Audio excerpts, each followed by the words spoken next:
είδομεν το φως το αληθινόν, ελαβόμεν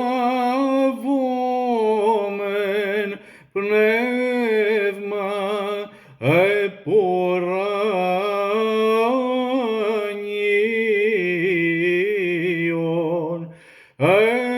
εύρωμεν πίστην αληθή,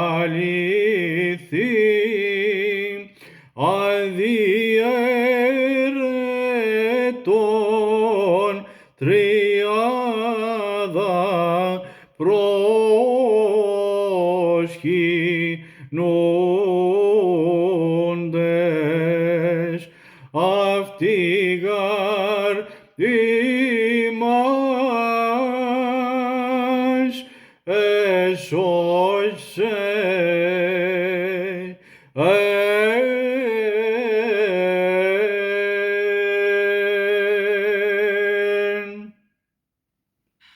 Ορθόδοξη χριστιανική ομιλία, η σύνδεση της Θείας Κοινωνίας με την ευχαριστιακή προσευχή, την Θεία Λειτουργία και τα Ιερά Μυστήρια της Ορθοδόξου Εκκλησίας μας. Πρέπει να εκκλησιαζόμαστε όταν δεν κοινωνούμε και γιατί. Σύντομη ομιλία Περικλής Ηλία Νταλιάνης, θεολόγος ιεροψάρτης. Αγαπητοί μου χριστιανοί, βλέπουμε στις ημέρες μας δυστυχώς και μετά την περίοδο του κορονοϊού, αλλά και πρώτης περίοδου του κορονοϊού, ότι πολλοί ναοί είναι άδειοι από πιστούς και πολλοί πιστοί μετέρχονται, πιστοί σε εισαγωγικά, μετέρχονται στον Ιερό Ναό μόνο όταν είναι να κοινωνήσουν. Και εδώ πέρα βλέπουμε αρκετές πλάνες σε αυτό το σημείο, διότι πάρα πολλοί κληρικοί βγαίνουν στο διαδίκτυο, στο YouTube κτλ. Και αποσυνδέουν την Θεία Κοινωνία τόσο με την ευχαριστιακή προσευχή της Θείας Λειτουργίας, όσο και με τα υπόλοιπα Ιερά Μυστήρια, κάτι το οποίο είναι δογματικά λανθασμένο, και βλέπουμε μία παρακμή, θα λέγαμε, τόσο της προσευχής μέσα στο ναό, όσο και την απουσία των πιστών από το ναό, με αποτέλεσμα πολλοί κληρικοί να προσπαθούν να ντύσουν όλο αυτό το λάθος με λανθασμένη δογματική τοποθέτηση. Παλαιότερα βλέπαμε ότι πολλοί άνθρωποι δεν μετέρχονταν στην Θεία Λειτουργία παρά μόνο κατά τις μεγάλες γιορτές, την Ανάσταση μέχρι το Χριστός Ανέστη, τα Χριστούγεννα και κάποιες μεγάλες εορτές. Ενώ τώρα, μετά την περίοδο του κορονοϊού, βλέπουμε ότι τα πράγματα έχουν ακόμη χειροτερεύσει μετά το κλείσιμο των Ιερών Ναών και την βλαστημία ταύτη, όπου η κυβέρνηση μαζί με τους Μετροπολίτες έκλεισαν τους Ιερούς Ναούς της χώρας, της Ελλάδος μας, και είπαν ότι ο κορονοϊός μεταδίδεται από την Αγία Λαβίδα της Θείας Κοινωνίας, και ζήτησαν μάλιστα οι βλάστημοι να βάλουν οι ιερείς πολλά κουταλάκια στην Θεία Κοινωνία, κάτι το οποίο αποτελεί η βλαστημία.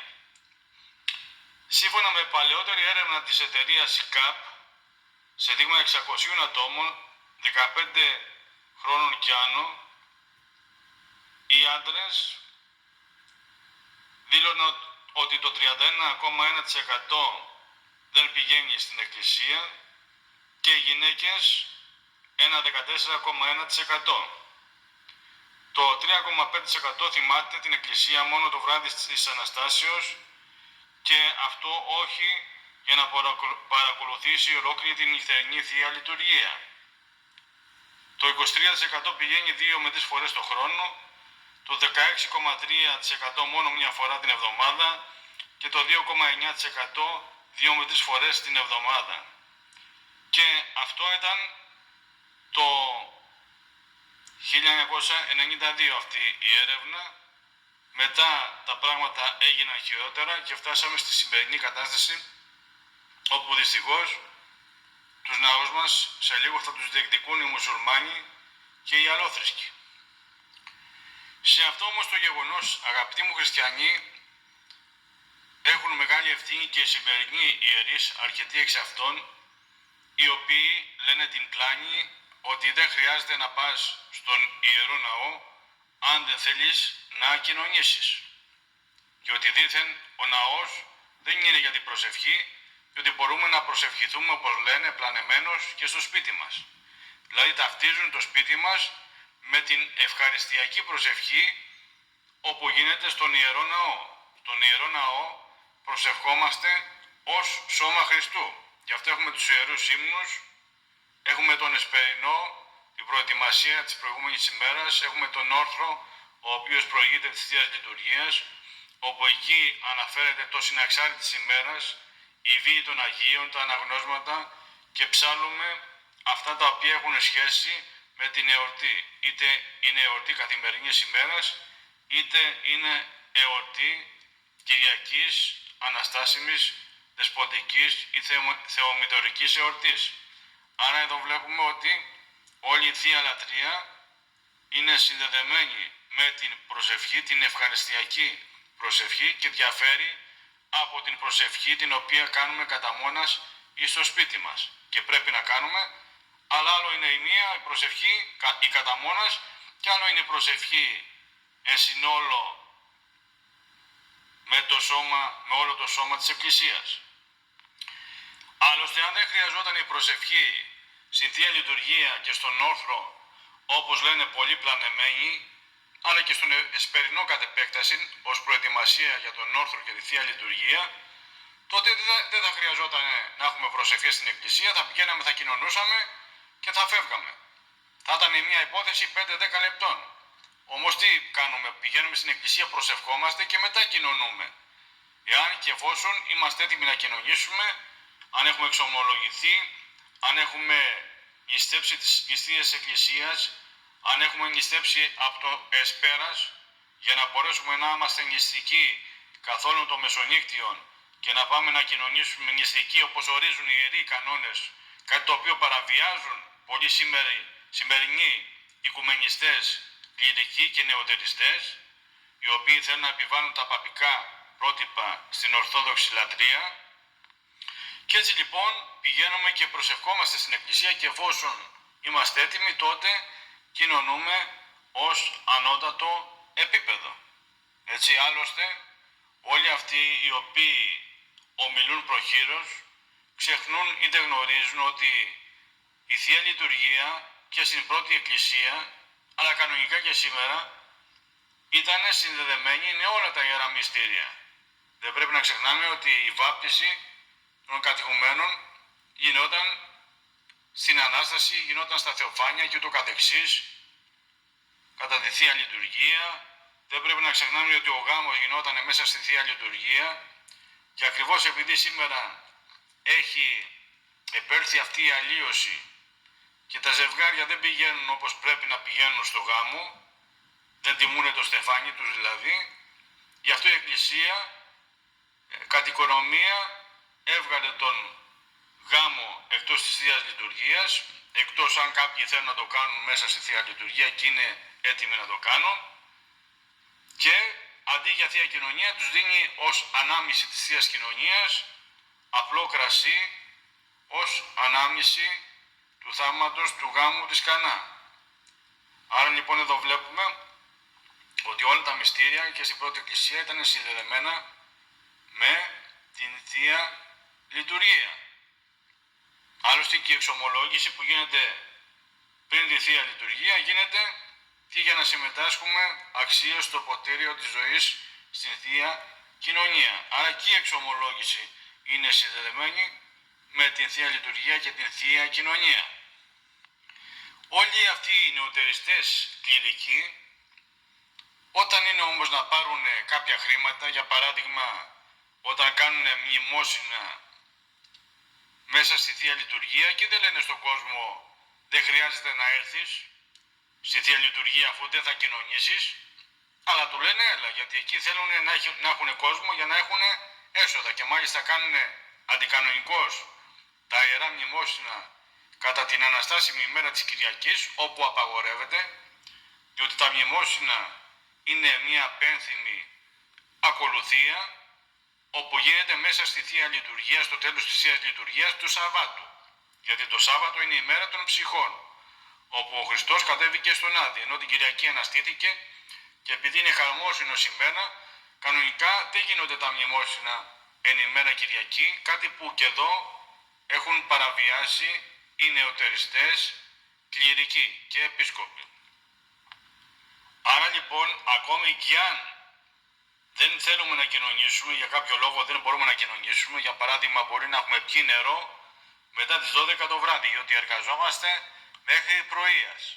Έτσι και αναγκαστικά πρέπει να πιούμε νερό, γιατί αν δεν πιούμε νερό μπορεί να πάθουμε αφυδάτωση. Σε αυτή την περίπτωση θα πάμε στην εκκλησία το πρωί και δεν θα κοινωνήσουμε, αλλά θα προσευχηθούμε σύμφωνα με την εκκλησιαστική ακολουθία. Και την επόμενη ημέρα ή την επόμενη εβδομάδα, εάν μπορούμε και είμαστε έτοιμοι, τότε θα κοινωνήσουμε. Καταλάβατε, ώστε να μην αποκοπούμε από την ευχαριστιακή προσευχή. Γι' αυτό άλλωστε οι Ιεροί Κανόνες δεν μας επιβάλλουν σόν και καλά να κοινωνήσουμε, ναι μεν μας προτρέπουν να κοινωνήσουμε αξίως, αλλά αυτό που εκεί που μας δίνουν επιτίμιο οι Ιεροί Κανόνες είναι όταν δεν πάμε 3 Κυριακές στην Εκκλησία, όπως θα δούμε παρακάτω. Δεν μας λένε δηλαδή ότι θα αφοριζόμαστε αν δεν κοινωνήσουμε, αλλά μας λένε ότι αφοριζόμαστε αν δεν πάμε 3 Κυριακές χωρίς λόγο στην Εκκλησία. Καταλάβετε, πάμε πρώτα στην Εκκλησία, προσευχόμαστε και εφόσον είμαστε άξιοι και έχουμε και την ευλογία του Πνευματικού, τότε κοινωνούμε. Όταν μπορούμε και για πρακτικούς λόγους, αλλά και για θεολογικούς λόγους να κοινωνήσουμε. Πριν αρκετά χρόνια, αγαπητοί μου χριστιανοί, κάποιοι νεοτεριστές κληρικοί έκαναν κάποια συνέδρια με τίτλο «Λειτουργική Αναγέννηση», όπου στόχο είχαν να φέρουν την λατινογενή Θεία Λειτουργία εις την Ορθόδοξη Ανατολή, να καταργήσουν το τέμπλο, το ιερό τέμπλο των Ιερών Ναών και το καθεξής, να καταργήσουν τη λειτουργία του Ιερού Χρυσοστόμου, του Μεγάλου Βασιλείου και να φέρουν την αρχαιοπεπή λειτουργία του Ιακώβου, η οποία όμως ήταν λειτουργία των κατακομβών, των διωγμών και σε αυτή κοινωνούσαν μόνο άνθρωποι μεγάλης ηλικίας και ούτω καθεξής. Τα έχω αναλύσει και σε άλλες ομιλίες αυτά τα θέματα. Και έτσι λοιπόν θέλουν να φέρουν ουσιαστικά μία οπισθοδρόμηση στη Θεία Λατρεία και να μας μετατρέψουν σε Λατίνους, σε Ουνίτες. Έτσι λοιπόν τονίζουν μόνο τη Θεία Κοινωνία, δεν μιλάνε ούτε για Θεία Λειτουργία, ούτε για Ιερό Βάπτισμα, ούτε για τίποτα. Και γιατί τονίζουν μόνο το ποτήριο, το Άγιο Ποτήριο? Διότι θέλουν να πάνε σε μια κοινωνία με τον αιρεσιάρχη Πάπα και έτσι λοιπόν μας τονίζουν συνέχεια το κοινό ποτήριο. Το κοινό ποτήριο, το Άγιο Ποτήριο και το καθεξής. Διότι βλέπουμε ότι και στην Αμερική και αλλού, Καναδά και τα λοιπά, πολλοί καινοτόμοι, αρχιεπίσκοποι, μητροπολίτες και ούτω καθεξής έχουν φτάσει και στο σημείο να κοινωνούν ακόμη και αιρετικούς, ετεροδόξους, οι οποίοι δεν είναι βαπτισμένοι στην Ορθοδοξία. Άρα λοιπόν όλο αυτό είναι ένα σχέδιο το οποίο έχει στόχο να υποτιμήσει την Θεία Λειτουργία και κατ' επέκταση την Θεία Κοινωνία. Και έτσι να μπαίνει όποιος θέλει μέσα στο ναό και να μπορεί να κοινωνάει, ακόμη και ο αιρετικός. Αυτό όμως είναι αναθεματισμός από τους Αγίους Πατέρες, τις Οικουμενικές Συνόδους, την Αγία Γραφή, έτσι. Και ο Απόστολος Παύλος λέει ότι δεν μπορούμε να έχουμε και ποτήριο δαιμόνων και ποτήριο Κυρίου. Εμείς επιλέγουμε το ποτήριο του Κυρίου, όχι το ποτήριο των δαιμόνων. Καταλάβατε, της πατρισκίας, του οικουμενισμού και ούτω καθεξής. Ο Άγιος Νικόδημος ο Αγιορείτης μας αναφέρει 5 λόγους και τρόπους για τον εκκλησιασμό. Ο πρώτος λέει είναι η ανάγκη. Η ανάγκη να εκκλησιαστούμε. Ο δεύτερος είναι η επιθυμία να εκκλησιαστούμε. Ο τρίτος είναι η συνέχεια της πίστεως και της παραδόσεως να εκκλησιαστούμε. Ο τέταρτος είναι η καθαρότητα της ψυχής που μας φέρνει η εκκλησιαστική προσευχή. Και ο πέμπτος είναι το χρέος να εκκλησιαστούμε και κατ' επέκταση να κοινωνήσουμε τα ιερά μυστήρια, το σώμα και το αίμα του Χριστού. Αυτά θα σας τα αναλύσω μια άλλη φορά πιο αναλυτικά, το τι είναι το καθένα. Άρα όμως εδώ βλέπουμε ότι υπάρχουν πολλές διαβαθμίσεις. Δεν πάμε απευθείας στην Θεία Κοινωνία, έτσι. Προετοιμαζόμαστε για να πάμε στη Θεία Κοινωνία. Όταν είμαστε πιο μικροί, αγαπητοί μου χριστιανοί, οι ιερείς, οι σωστοί ιερείς, μας έλεγαν και μας τόνιζαν την παραβολή του δείπνου, όπου ένας οικοδεσπότης, δηλαδή ο Χριστός, ετοίμασε ένα πλούσιο δείπνο και έστειλε τον δούλο του να καλέσει τους εκλεκτούς φίλους. Και όλοι αυτοί άρχισαν τις δικαιολογίες μετά. Όλοι οι καλεσμένοι αρνήθηκαν με ασήμαντες δικαιολογίες, όπως άλλος έλεγε ότι έπρεπε να πάει στο χωράφι του, άλλος έλεγε ότι αγόρασε ζώα και πρέπει να τα ταΐσει και να τα ποτίσει, άλλος έλεγε ότι είχε παντρευτεί και ούτω καθεξής, με αποτέλεσμα να μην πάνε στο δείπνο. Και ο οικοδεσπότης τι έκανε? Διέταξε τον δούλο του να φέρει στο τραπέζι τους φτωχούς, τους ανάπηρους, τους τυφλούς και τους χωλούς. Αυτοί οι οποίοι δεν ήταν στην εκλεκτική, θα λέγαμε, κοινωνία της εποχής. Και το συμπέρασμα είναι ότι ο δούλος πήγε στα σοκάκια και κάλεσε τον κάθε άγνωστον. Και το Ευαγγέλιο πώς τελειώνει εκεί? Τελειώνει και λέει ότι οι πολλοί, λέει, οι συγκλητοί, πολλούς καλεί ο Θεός, όλους τους καλεί ο Θεός, αλλά ο λίγοι είναι εκλεκτοί, ο λίγοι θα δεχτούν το κάλεσμα του Θεού. Έτσι.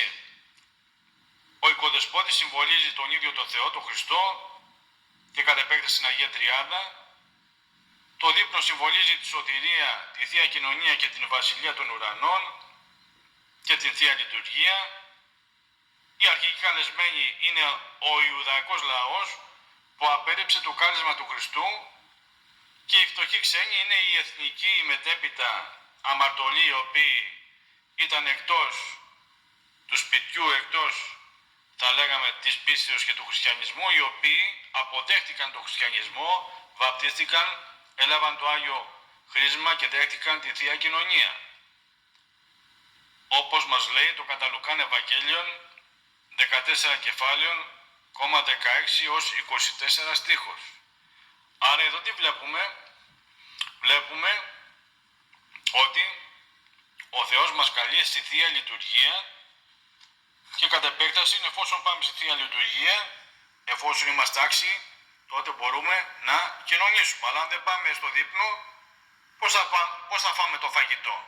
Δεν γίνεται να φας το φαγητό αν δεν πας στο δείπνο. Η Θεία Λειτουργία είναι το δείπνο που σου προσφέρει μετά το φαγητό τη Θεία Κοινωνία, το πνευματικό φαγητό. Καταλάβατε? Όπως για παράδειγμα, έξω στον κόσμο πηγαίνουμε στο εστιατόριο και στο εστιατόριο επιλέγουμε το φαγητό που θα φάμε. Δεν είναι όλα τα φαγητά για όλους. Κατά παρόμοιο τρόπο, το πνευματικό δείπνο που είναι η Θεία Λειτουργία μας προσφέρει τη Θεία Κοινωνία, μας προσφέρει τον αγιασμό, τον μεγάλο αγιασμό ή τον μικρό αγιασμό, ανάλογα σε ποια εποχή είμαστε, αν είμαστε στα Θεοφάνεια ή αν είμαστε στις πρωτομηνιές. Μας προσφέρει το ύψωμα, μας προσφέρει το αντίδερο, και αναλόγως ο καθένας με την πνευματική του κατάσταση θα πάρει το ανάλογο πνευματικό δείπνο. Δηλαδή έχουμε φτάσει σε σημείο να μην μπορούμε να καταλαβαίνουμε τα αυτονόητα μέσα στον χώρο της Εκκλησίας, λόγω των διαφόρων ερετιζόντων και νεοτεριστών κληρικών και θεολόγων, οι οποίοι πολλοί τα λένε από άγνοια και άλλοι τα λένε από κακοδοξία σκεμμένος, για να φέρουν τη δίθεν λειτουργική αναγέννηση, ουσιαστικά δηλαδή τη λειτουργική οπισθοδρόμηση, τη λειτουργική παρακμή και τη λειτουργική αίρεση. Να καταργήσουν το τέμπλο, να καταργήσουν το σταυρό πίσω από την Αγία Τράπεζα, όπως έκανε ο Μητροπολίτης Περιστερίου Γρηγόριος Παπαθωμάς, να φέρουν τον Πάπα, έτσι, στο σύγχρονο που βάζουν πίσω από την Αγία Τράπεζα, εκεί που έβγαλαν το σταυρό, να φέρουν το σύντρονο για να κάθεται ο αιρεσιάρχης Πάπας και ο κάθε Πάπας Βαρθολομαίος και ούτω καθεξής. Ουσιαστικά αυτά θέλουν να κάνουν. Και σας λένε, ελάτε να κοινωνάτε χωρίς νηστεία, χωρίς προσευχή, χωρίς εξομολόγηση. Τέτοιες βλακίες σας λένε. Και εσείς τα χάφτετε. Και πάτε εκεί πέρα και κοινωνάτε αναξίως μη διακρίνοντας, όπως λέει ο Απόστολος Παύλος, τις απλές τροφές από την Θεία Κοινωνία. Και γι' αυτό πολλοί κοιμούνται, όπως λέει ο Απόστολος Παύλος, νέοι και ικανοί, διότι κοινωνούν αναξίως το σώμα και το αίμα του Χριστού. Και τι λέει η παραβολή του δείπνου? Είπεν ο Κύριος την παραβολήν ταύτην. Άνθρωπος της επίησε δείπνον μέγα και κάλεσε πολλούς και απέστειλε τον δούλον αυτού τη ώρα του δείπνου υπήν της κεκλημένης. Έρχεστε ότι ήδη έτοιμα έστι πάντα και έριξαν το από μιας παρετήστε πάντες. Ο πρώτος είπεν αυτό, αγρόν ηγόρασα και έχω ανάγκην, εξελθήν και ειδήν αυτόν. Έρωτώσε, έχε με παρητημένον. Και έτερος είπε, ζεύγει βοών ηγόρασα 5 και πορεύομαι δοκιμάσαι αυτά. Έρωτώσε, έχε με παρητημένον. Και έτερος είπε, γυναίκα έγιμα και δια τούτο ούδη να με ελθύν. Και παραγενόμενος ο δούλος εκείνος απήγγειλε το κυρίο αυτού ταύτα. Τότε οργιστής ο οικοδεσπότης είπε το δούλο αυτού, έξερθε ταχαίως εις τας πλατείας και ρήμας της πόλεως και τους φτωχούς και αναπήρους και χολούς και τυφλούς εισάγαγε όδε. Και είπεν ο δούλος, Κύριε, γέγονεν ως επέταξας και τι τόπος εστί. Και είπεν ο Κύριος προς τον δούλον, έξερθε εις τας οδούς και φραγμούς και ανάγκασον εις ευθύν ή να γεμιστεί ο οίκος μου. Λέγω γάρ ημίν ότι ουδείς των ανδρών εκείνων των κεκλημένων γεύσεστέ μου του δείπνου. Πολλοί γάρ εις οι κλητοί, όλοι οι δε εκλεκτοί. Άρα λοιπόν εδώ τι βλέπουμε? Βλέπουμε ότι από το δείπνο αποκλείστηκαν αυτοί που δεν πήγαν στο δείπνο, έτσι. Δεν αποκλείστηκαν αυτοί που πήγαν και για κάποιο λόγο δεν έφαγαν. Αποκλείστηκαν αυτοί οι οποίοι δεν πήγαν. Αποκλείστηκαν δηλαδή αυτοί που δεν πήγαν στον οίκο του Θεού.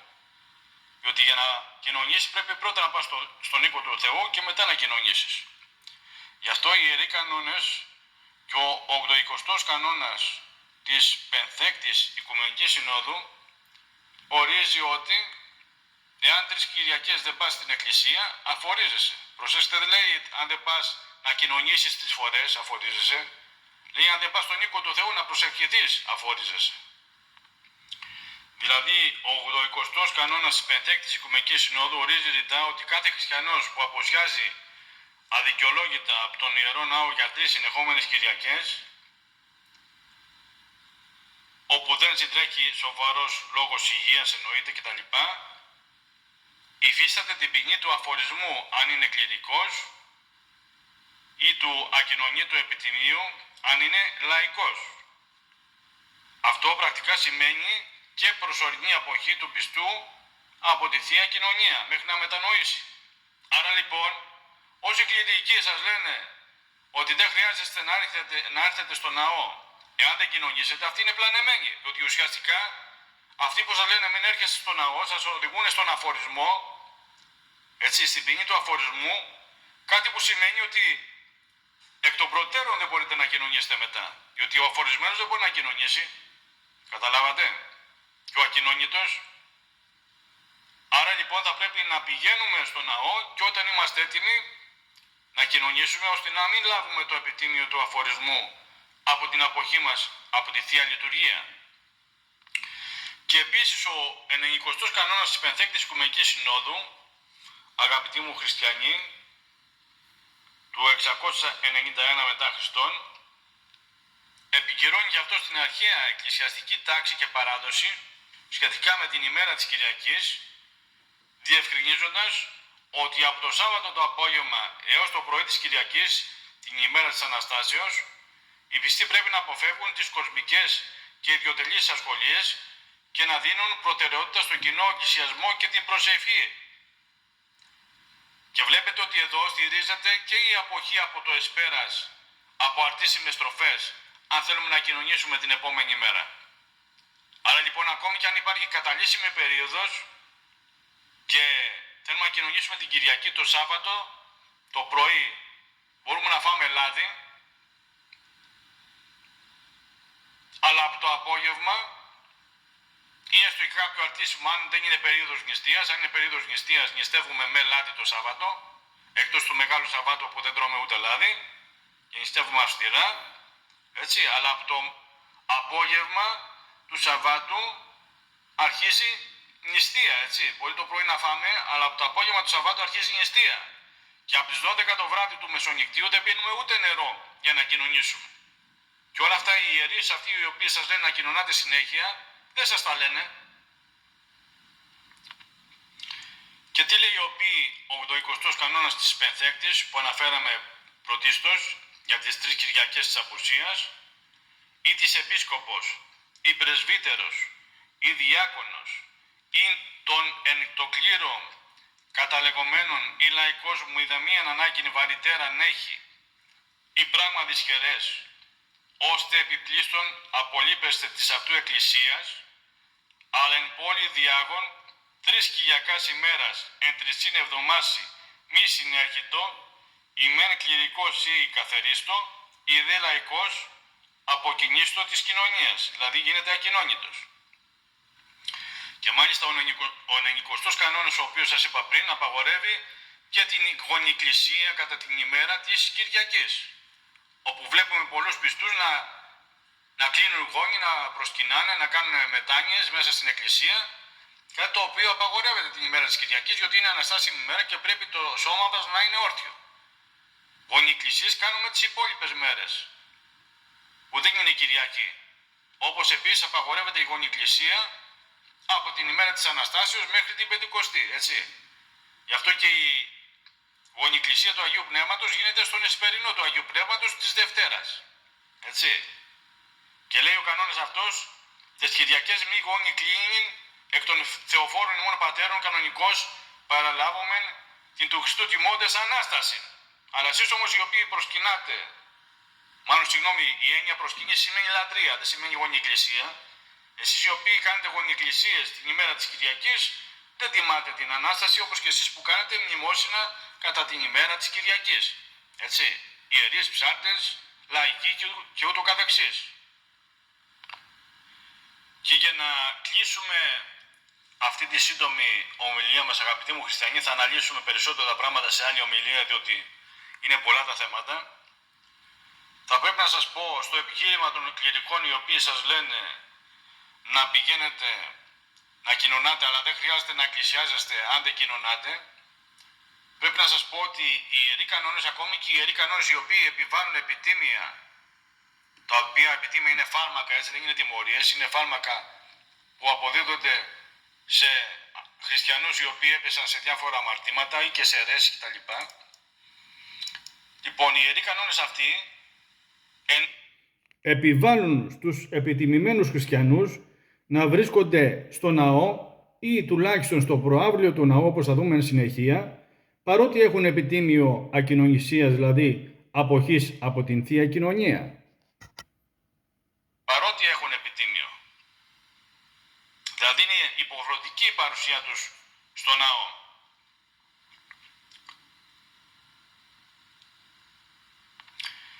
Οπότε και καταρρίπτεται το επιχείρημα αυτών των κληρικών, οι οποίοι σας αποσυνδέουν τη Θεία Κοινωνία από την προσευχή, την ευχαριστική προσευχή της Θείας Λειτουργίας, της Θείας Λατρείας.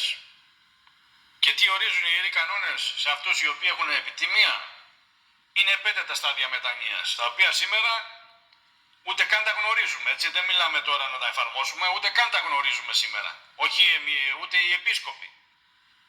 Ποια είναι αυτά? Το πρώτο στάδιο μετανοίας είναι οι προσκλέοντες, οι οποίοι είχαν πέσει σε μεγάλα αμαρτήματα ή αφορισμό και πήγαιναν στο ναό, απλά εμέναν εκτός του ναού, στο προαύλιο του ναού. Άκουγαν δηλαδή τη Θεία Λειτουργία εκτός του ναού, ότι άκουγαν, θα λέγαμε από τα μεγάφωνα όπως λέμε σήμερα, αλλά δεν μπορούσαν να μπουν μέσα στο ναό έως ότου πέρναγε το διάστημα του επιτιμίου της μετανοίας.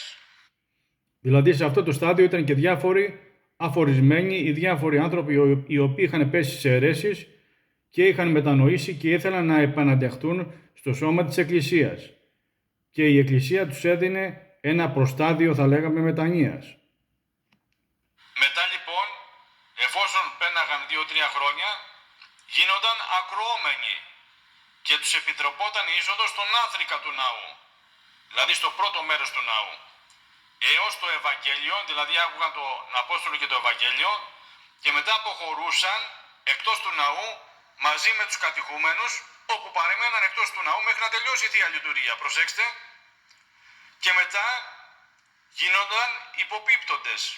Δηλαδή μπορούσαν να μπουν μετά τον άνθρικα στο κυρίως ναό, στο κεντρικό ναό, στο κεντρικό μέρος του ναού, στη μέση του ναού θα το λέγαμε απλά, και έμεναν εκεί προσευχόμενοι, γονατιστοί με τα γόνατα κάτω στη γη, έτσι, και το κεφάλι κάτω στη γη, προσευχόμενοι, αλλά Εκτός της Κυριακής, όπου είναι αναστάσιμη ημέρα και το σώμα είναι όρθιο μέσα στο ναό, δεν μπορούσαν να κοινωνήσουν. Αλλά προσέξτε, ήταν μέσα στο ναό. Προσέξτε δηλαδή πόσες πλάνες σας είναι αυτή η κληρική. Και μετά γίνονταν συνιστάμενοι. Δηλαδή, μπορούσαν να συμμετάσχουν στη Θεία Λειτουργία οι συνιστάμενοι κανονικά, αλλά δεν μπορούσαν να μετέχουν της Θείας Κοινωνίας. Δηλαδή ουσιαστικά τι έπαιρναν το αντίδωρο, αλλά δεν μπορούσαν να κοινωνήσουν. Καταλάβατε, γι' αυτό έχουμε και το αντίδωρο στην Εκκλησία. Διότι αν δεν μπορείς να κοινωνήσεις είτε για πρακτικούς λόγους, είτε για ασθένεια, είτε για... μπορεί να έχεις το στομάχι σου εκείνη την ημέρα, μπορείς να κοινωνήσεις. Θα κοινωνήσεις να κάνεις μετά και να βγάλεις τα άγγια έξω. Αυτό είναι βλαστημία. Οπότε παίρνεις το αντίδωρο. Καταλάβατε. Ή το μεγάλο αγιασμό, αν είναι τα θεοφάνεια, ή το μικρό αγιασμό, αν είναι περίοδοι όπου έχουμε πρωτομηνιές και κάνουν αγιασμό ιερείς την πρώτη του μήνα. Και αφού λοιπόν πέρναγε αυτό το διάστημα του επιτιμίου και μετανοούσαν όλοι αυτοί, μετά έμπαιναν στη Θεία Λειτουργία κανονικά μαζί με τους πιστούς οι οποίοι δεν είχαν επιτίμιο και κοινωνούσαν. Δηλαδή γίνονταν κοινωνούντες όταν και εφόσον μπορούσαν να κοινωνήσουν. Καταλάβατε. Το πρώτο στάδιο του ναού είναι το έθριο, ο εξωτερικός χώρος, όπου ήταν προσκλέοντες. Το δεύτερο στάδιο είναι ο νάθρικας ή αλλιώς ο πρόναος, όπου ήταν οι κατηχούμενοι και οι ακροόμενοι. Το τρίτο στάδιο του ναού είναι ο κυρίως ναός, όπου εκεί ήταν οι υποπίπτοντες, οι συνιστάμενοι και μετά και κατ' επέκταση οι κοινωνούντες, αυτοί οι οποίοι δεν είχαν επιτίμιο και μπορούσαν να κοινωνήσουν ελεύθερα. Και φυσικά υπάρχει και το ιερόν βήμα, το οποίο είναι ο χώρος όπου μπαίνουν οι ιερείς, οι πιο άξιοι θα λέγαμε από τους λαϊκούς, οι οποίοι χειροτονούνται οι ιερείς και οι οποίοι δεν πρέπει να έχουν κολλήματα ιεροσύνης, δηλαδή αμαρτήματα τα οποία εμποδίζουν τις ιεροσύνης, διότι αν έχουν δεν μπορούν να γίνουν ιερείς, ή αν κάποιοι παραβιάσουν αυτούς τους κανόνες, τότε με βάση τους ιερούς κανόνες καθαιρούνται εκ της ιεροσύνης, εάν μαθευτεί ότι οι άνθρωποι αυτοί έχουν κολλήματα ιεροσύνης και έγιναν ιερείς. Άρα λοιπόν θα πρέπει να προσέχουμε και γι' αυτό και στο ιερό μπαίνουν μόνο οι ιερείς και κάποια μικρά παιδιά τα οποία διακονούν τον ιερέα, επειδή τα μικρά παιδιά είναι ακόμη αθώα και δεν έχουν πέσει σε μεγάλες αμαρτίες, ή κάποιοι μεγάλοι οι οποίοι έχουν άδεια και ευλογία από τον επίσκοπο να μπαίνουν μέσα στον ναό. Όπως και επίσης στα γυναικεία μοναστήρια μπαίνει κάποια μοναχή η οποία έχει την ευλογία ώστε να διακονεί τον ιερέα ο οποίος λειτουργεί μέσα στο γυναικείο μοναστήρι, αφού οι γυναίκες δεν μπορούν να λειτουργήσουν. Άρα λοιπόν εδώ βλέπουμε ότι η Θεία Κοινωνία συνδέεται άρρηκτα τόσο με τη Θεία Λειτουργία, την προσευχή, την ευχαριστιακή προσευχή, την μετάνοια, τα υπόλοιπα ιερά μυστήρια της Εκκλησίας, δηλαδή πρέπει να μετέχουμε και στην εξομολόγηση και στο ευχέλαιο, έτσι.